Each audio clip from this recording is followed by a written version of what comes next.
से लेकर कॉलेज तक जब भी मेरी किसी से बहस होती या कोई टीचर अचानक खड़ा करके कुछ पूछ लेता या जब मैं किसी लड़की से बात करने जाता तो मेरे दिमाग से सारे वर्ड ही गायब हो जाते। मुझे समझ ही नहीं आता था कि बोलूं क्या। लेकिन जब मैं अकेला होता था तब मेरे दिमाग में हजारों परफेक्ट रिप्लाई जाते थे और तब लगता था कि काश उस वक्त ये बोल दिया होता तो मेरा और अलग होता। बस इसी कमी की वजह से मेरी कॉलेज लाइफ भी एवरेज रह गई। ना मेरी कोई गर्लफ्रेंड बनी, ना लोग मुझे उतनी रिस्पेक्ट देते थे, जबकि पढ़ाई में मैं काफी अच्छा था। कॉलेज के सेकंड ईयर तक मैंने इन चीजों को इग्नोर किया क्योंकि मुझे लगता था कि बस पढ़ाई ही सब कुछ है। लेकिन थर्ड ईयर तक आते आते मुझे समझ आया कि जहाँ बोलना जरूरी होता है वहाँ मैं बोल ही नहीं पाता और इसी वजह से मैंने अपनी लाइफ के कई बड़े मौके गंवा दिए जहाँ से मैं काफी आगे जा सकता था। फिर मैंने इस प्रॉब्लम को सीरियसली लेना स्टार्ट किया। मैंने शाहरुख खान जैसे सेलिब्रिटीज और कई सारे पॉलिटिशियन के इंटरव्यूज देखे, साइकोलॉजी के आर्टिकल्स पढ़े और 100 से ज्यादा पॉइंट्स नोट किए। तब जाके मुझे समझ आया कि मैं कितना गलत था, क्योंकि कम्युनिकेशन स्किल वैसी होती ही नहीं जैसा हम उसे समझते हैं। अब देखो, मैं तुम्हें 10 या 20 रैंडम पॉइंट देके बोर नहीं करने वाला, बल्कि 5 ऐसे पावरफुल पॉइंट्स बताऊंगा जो जेन्युइनली काम करते हैं, जिन्हें मैंने खुद यूज किया है। और ट्रस्ट मी, इन्हें समझने के बाद कोई भी तुमसे बहस करने से पहले 100 बार सोचेगा। चाहे तुम्हें स्टेज पर स्पीच देनी हो, किसी लड़की को डेट के लिए अप्रोच करना हो या किसी आर्गुमेंट को स्मार्टली हैंडल करना हो, तुम हर सिचुएशन में अपने आप को फुल कॉन्फिडेंस के साथ प्रेजेंट कर पाओगे। तो इन पॉइंट्स को ध्यान से सुनना।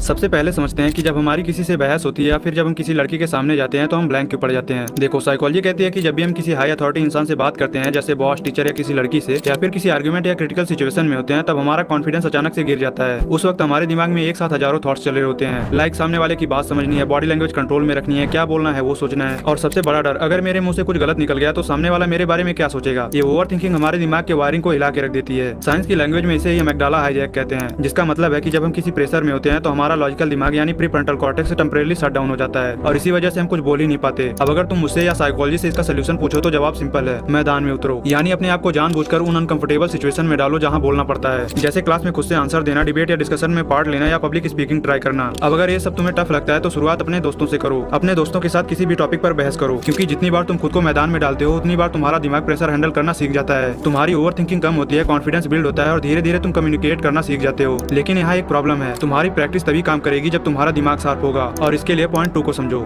सोचो कि तुम्हें एक पेड़ काटना है। अब अगर तुम जंग लगी हुई कुल्हाड़ी से काटने जाओगे तो टाइम भी ज्यादा लगेगा और एनर्जी भी वेस्ट होगी। लेकिन अगर कुल्हाड़ी शार्प हो तो वही काम आसान हो जाता है। बिल्कुल वैसे ही तुम्हारा दिमाग है, अगर वो शार्प है तो तुम किसी भी सिचुएशन में तुरंत स्मार्ट, लॉजिकल और इम्पैक्टफुल जवाब दे सकते हो। अब सवाल ये है कि अपने दिमाग को शार्प कैसे करें। तो इसके लिए एक सिंपल और पावरफुल तरीका है चेस खेलना, क्योंकि ये सिर्फ एक गेम नहीं है बल्कि ये तुम्हारे दिमाग का जिम है। क्योंकि इसमें हर मूव से पहले सोचना पड़ता है, जिससे धीरे धीरे तुम्हारा दिमाग एक हैबिट बना लेता है, पहले एनालाइज करने की और फिर रिएक्ट करने की। और यही स्किल रियल लाइफ में तब काम आती है जब तुम्हें किसी को तुरंत जवाब देना होता है। अब चेस के साथ साथ तुम सुडोकू, क्रॉसवर्ड पजल्स और रूबिक क्यूब जैसे ब्रेन गेम्स भी खेल सकते हो, क्योंकि ये तुम्हारे दिमाग को एक्टिव और अलर्ट रखते हैं, जिससे तुम न्यू सिचुएशन में कंफ्यूज होने के बजाय जल्दी एडजस्ट कर पाते हो। अब अगर तुम थोड़ा और सीरियस हो तो डेली थोड़ा बेसिक मैथ सॉल्व करो, ताकि तुम्हारी लॉजिकल थिंकिंग स्ट्रांग हो। और एक सबसे इंपॉर्टेंट चीज, अपनी डेली लाइफ की छोटी छोटी सिचुएशन को क्वेश्चन करना शुरू करो, जैसे कि ये चीज ऐसे क्यों है, इस प्रॉब्लम का और क्या सोल्यूशन हो सकता है, अगर मैं इस जगह होता तो मैं क्या करता। ये सिंपल क्वेश्चन धीरे धीरे तुम्हारी थिंकिंग को नेक्स्ट लेवल पर ले जाते हैं। और एक टाइम ऐसा आता है जब तुम्हें अलग से सोचना नहीं पड़ता, बल्कि तुम्हारा दिमाग ऑटोमेटिकली स्मार्ट और सेवेज रिप्लाई जनरेट करने लगता है, बिल्कुल एआई के जैसा। लेकिन रुको, सिर्फ दिमाग शार्प होना काफी नहीं होता, बल्कि तुम्हें अपनी बात क्लियर तरीके से रखनी भी आनी चाहिए। तभी तुम्हारा एक अलग लेवल का ऑरा बनेगा और लोग तुम्हें नेचुरली सुनना चाहेंगे। सो नेक्स्ट पॉइंट को ध्यान से सुनना।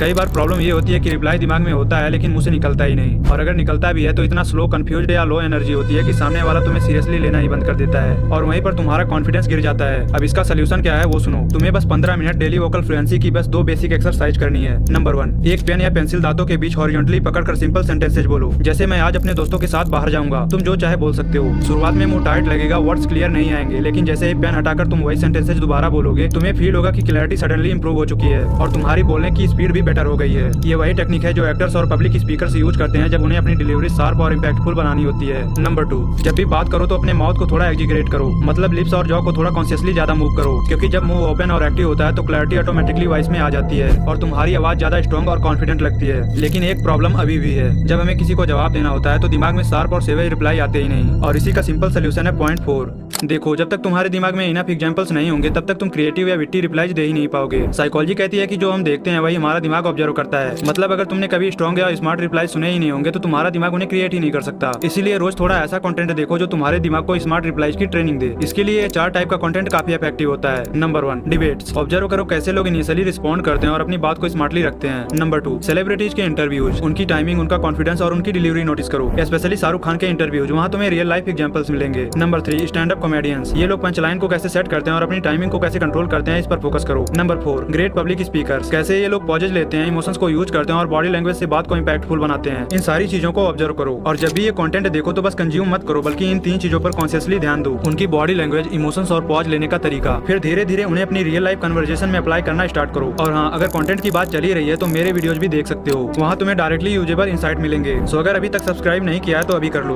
अब आते हैं 5वें पॉइंट पर, जो कि इस वीडियो का सबसे इंपॉर्टेंट पार्ट है, तो ध्यान से सुनो। लोग सबसे बड़ी गलती ये करते हैं कि बिना प्रैक्टिस के सीधा टफ सिचुएशन में सेवेज रिप्लाई देने की या कम्युनिकेट करने की कोशिश करते हैं और जल्दीबाजी में कुछ ऐसा बोल देते हैं जो उन्हें खुद भी एम्बैरेसिंग बना देता है। ये वही मोमेंट होता है जहाँ सेवेज बनने के चक्कर में बंदा सिली बन जाता है। इसलिए एक सिंपल सा रूल याद रखो, टफ जोन में जाने से पहले सेफ जोन में प्रैक्टिस करो। कहने का मतलब ऐसी जगह बोलो जहाँ तुम्हारा रिप्लाई सेवेज की जगह ऑकवर्ड भी निकल गया तो कोई फर्क ना पड़े। जैसे दोस्तों के बीच मजाक में सेवेज रिप्लाई देने की कोशिश करो और घर में कैजुअल कन्वर्सेशन में विट्टी आंसर देने की कोशिश करो, और चाहो तो कैमरे के सामने प्रैक्टिस कर सकते हो। अब इन सबसे तुम्हारा दिमाग प्रेशर फ्री एनवायरनमेंट में ट्रेन होगा और जब असली सिचुएशन आएगी तब तुम्हारा दिमाग बिना फ्रीज हुए ऑटोमेटिकली सेवेज रिप्लाई दे पाएगा। अब ये वीडियो यहीं पर एंड होती है, तो सुनो, मैंने डार्क साइकोलॉजी और मैनिपुलेशन पर